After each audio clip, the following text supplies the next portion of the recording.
Dans cet exercice, on va s'intéresser à une fonction qu'a priori on ne connaît pas. f de x est égal à x-1 sur x-2.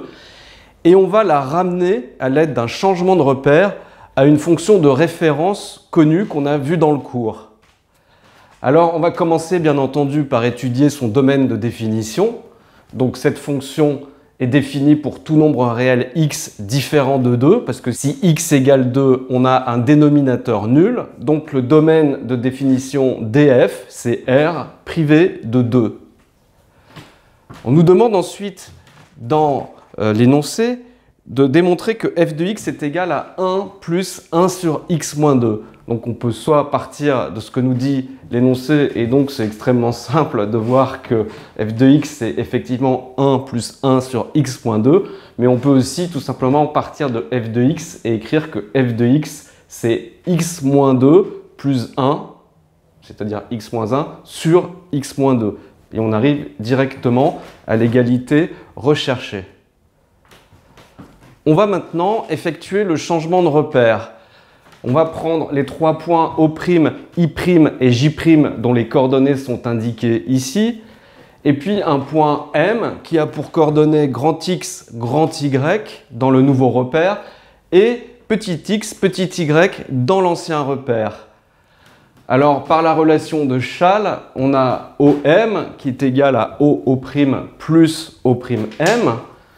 Et donc, les coordonnées de M dans l'ancien repère petit x et petit y valent les coordonnées de O', c'est-à-dire 2 et 1, plus les coordonnées de M dans le nouveau repère. C'est-à-dire que O'M, c'est les coordonnées de M dans le nouveau repère. Donc, on a petit x qui vaut grand X plus 2 et petit y qui vaut grand Y plus 1.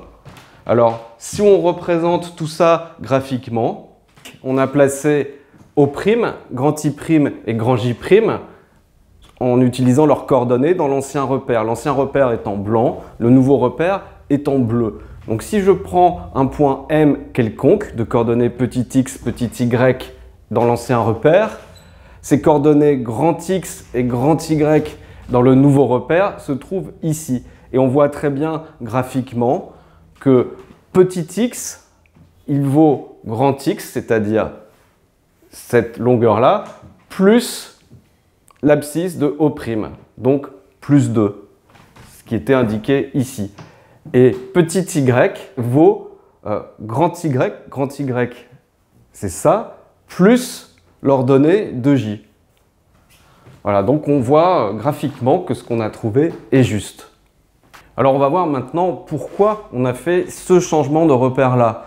Donc si je reprends mon système qui indique les anciennes coordonnées en fonction des nouvelles, évidemment ce qui m'intéresse c'est plutôt les nouvelles coordonnées en fonction des anciennes. Donc grand X est égal à x moins 2 et grand Y est égal à petit y moins 1.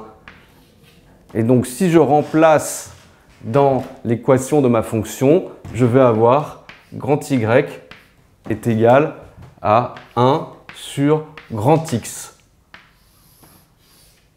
Et ça, c'est l'équation d'une hyperbole, fonction qu'on a vue dans le cours et qu'on va maintenant représenter ici. Donc, ma fonction, elle passe par le point de coordonnées 1, 1 dans le nouveau repère. Également de coordonnées moins 1 dans le nouveau repère, c'est-à-dire en fait le point grand I. Et puis, elle est comme cela.